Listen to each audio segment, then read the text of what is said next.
फर्केर आयो भने हिमालबाटै फर्केर आउँछ, फर्केन भने हिमालमै हराउँछ। जब आफू आइसमाथि चाहिँ सिजाँदाखेरि तलमुनि आइस डुम डुम कोर्किँदाखेरि ओहो मेरो त दिन आइकिया हो जस्तो लाग्छ। आमा सम्झिन्छु आज हिमाल पनि धुम्म छन्, कतै खुसी सबै लुटिए जस्तै, रित्तो काख भएर लाचार बने जस्तै। बादलको स्पर्शलाई उसले बुलेटको संज्ञा दिएको छ। लाखौं छन् उसलाई स्पर्श गर्नेहरू, तर पनि एक्लो महसुस गरेको छ। नेपाली हिमाली पर्वत र निम्सदाई एकअर्काका पर्यावाचिक शब्द जस्तै बनेका थिए। हजारौं असम्भवहरूको बीचमा सम्भव देख्दै तिनै हिमाललाई अगालेर जीवन अगाडि बढाएका ऊर्जाको विलय हिमाली काखमै भएको छ। यसले लाखौं पर्वतारोही मात्र होइन, हिमालहरू नै निशब्द बनेका छन्। सबै कुरा हुँदाहुँदै पनि केही नभए जसरी रित्तिएका छन्। आफ्नै सन्तान आफ्नै काखमा विलय हुँदा पनि केही गर्न नसकेर लाचार बनेका छन् आज हिमालहरू। विश्व प्रसिद्ध नेपाली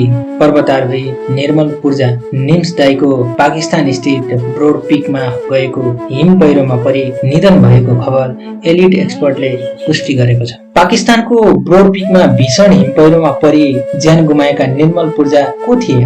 ब्रिटिस नेपाली आरोही निम्सदाई नामले परिचित पर्वत आरोहणको क्षेत्रमा धेरै विश्व कीर्तिमान कायम गर्न सफल बनेका निर्मल पूर्जा निम्सदाई पाकिस्तानको 8051 मिटर अग्लो ब्रोड पिक हिमालमा आएको विशाल हिम पहिरोपछि मृत्यु हुने पर्वत आरोही मध्येका एक थिए। विक्रमसम्म 2040 साल साउन 9 गते म्याग्दी जिल्लाको दाना गाउँको एक गोर्खा परिवारमा जन्मेका निम्सदाईको बाल्यका चितवनमा बितेको थियो। 43 वर्षीय निम्सदाईले आफ्ना पिता र दाजुहरूको पश्चात पछ्याउँदै सन् 2003 मा 18 वर्षको उमेरमा ब्रिटिस गोर्खा सैनिकमा भर्ती भएका थिए। त्यसपछि 2009 मा उनी युके स्पेशल फोर्समा छनौट भए। 16 वर्षको सैनिक सेवाको क्रममा 2012 मा एभरेस्ट बेस क्याम्पमा पुगेपछि उनीमा पर्वत आरोहण प्रति गहिरो अभिरुचि जाग्यो। त्यसपछि 6119 मिटरको लघुचे हिमाल सफलतापूर्वक चढेर उनले आफ्नो आरोहण यात्राको सुरुवात गरे। सन् 2018 मा महारानी एलिजाबेथ द्वितीयद्वारा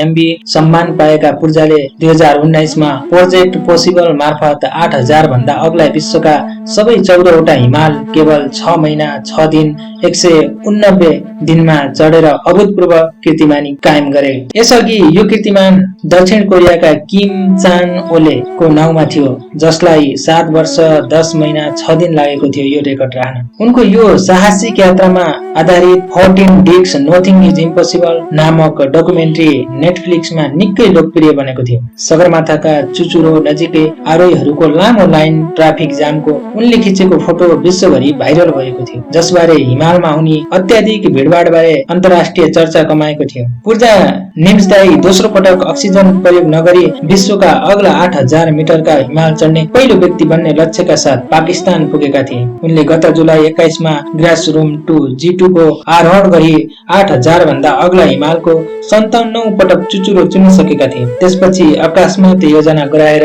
रोड पिक आरोहणका लागि उनी अघि बढेका थिए। सामाजिक सञ्जालमा उनले अन्तिम पोस्टका रूपमा लेखेका थिए, मिसन बदलियो, दिशा उही छ। यो पहिलेको योजना थिएन। सुरुमा ग्यासन ब्रम 2 मात्र चढ्ने सोच थियो, तर पाकिस्तान चढ्नु अघि हिसाब गर्दा महसुस भयो यदि ब्रोड पिक चढे भने अब चोयु मात्र बाँकी रहनेछ। त्यसपछि म अक्सिजन बिना संसारका 8000 मिटर अग्ला 14 वटा हिम पर्वत 2 पटक चढ्ने इतिहासकै पहिलो व्यक्ति बन्नेछु। यो योजना बद्ध थिएन। अवसरहरू चुपचाप गर्नेहरूका सामु सुटुक्क आउँछन्।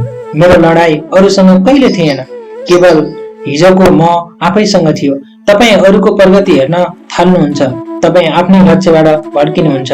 आफ्नो बाटोको आफै रक्षा गर्नुहोस्। प्रोजेक्ट पोसिबलमा धेरै आलोचना खेपे। 14 पिकले वास्तविक कथा देखाउँछ, जहाँ मैले उद्धार, आर्थिक व्यवस्थापन, डोरी टाङ्ने देखि आमाको उपचारसम्म समाने। अहिले म अक्सिजन बिना दोहोरो आरोहण तर्फ अघि बढ्दैछु। हो हल्ला सुन्न छाडेको छु। अक्सिजन बिना 26 दिनमा पाकिस्तानका 5 वटा अग्ला हिमाल चढेर रेकर्ड बनाइसकेको छु। बोर्ड पिक सँग म सुरक्षित यात्राको मात्र प्रार्थना गर्दछु। म कुनै पनि हिमाललाई हल्का रूपमा लिन्न। यो प्रयास मेरो समर्थन र आलोचना दुवैमा समर्पित छ। दुवै पक्ष बिना आगो बल्दैन। मेरो उद्देश्य तपाईका आफ्नै जीवनका हिमालहरू पनि चढ्न सकिन्छ भनेर देखाउनु हो। यस्तो भावुक टाइपको स्ट्याटस लेखेर उनी सहित 10 जना टोली ब्रोड पिक आरोहणका लागि अगाडि बढेका थिए। अगाडि बढ्ने क्रममा क्याम्प 2 बाट क्याम्प 3 मा जाँदै गर्दा 6600 मिटरमा पुग्दा उनीहरू विशाल हिम पहिरोमा परे र सम्पर्कविहीन भए। त्यो टोलीमा उनी सहित नेपाली 6 जना रहेका थिए। कुलबहादुर गुरुङ, किल्ली बिम्बा शेर्पा, निमा शेर्पा, नवाङ थिङ्गु शेर्पा, ग्यालु शेर्पा रहेका थिए भने अन्य 4 विदेशी नागरिक थिए। उनीहरू बिहिबार बिहान 9 बजेपछि सम्पर्कविहीन भएका थिए, तर साँझ 8 बजेतिर मात्र हिम पहिरो गएको पुष्टि भएको थियो। कोही व्यक्तिहरू केवल आफ्नो जीवन बाँच्छन्, तर कोही व्यक्तिहरू इतिहास बनेर बाँचिरहन्छन्। निर्मल पूजा निम्सदाई त्यही इतिहास बनेर बाँचिरहने एक महान योद्धा हुन्। आज एउटा भौतिक शरीर मात्र गुमेको छैन, एउटा साहस, प्रेरणा र एउटा विश्वासको प्रतीक माथि सदाका लागि छाया परेको छ। पूर्जाले संसारका हरेक व्यक्तिलाई डर भन्दा ठुलो सपना देख्नुपर्छ र सपना भन्दा ठुलो हिम्मत राख्नुपर्छ भनेर सिकाएका छन्। निम्सदाई केवल एक पर्वतारोही मात्र थिएनन्, आशा, साहस, आत्मविश्वास र अटल संकल्पका एक दरिलो प्रतीक थिए। भनिन्छ नि शरीर एक दिन माटोमा विलीन हुन सक्छ, तर साहस, प्रेरणा र कर्मले बनाएको विरासत कहिल्यै मर्दैन। ठ्याक्कै त्यस्तै हुन् निम्सदाईले आरोहण क्षेत्रमा बनाएका कीर्तिमानहरू। अलविदा निम्सदाई।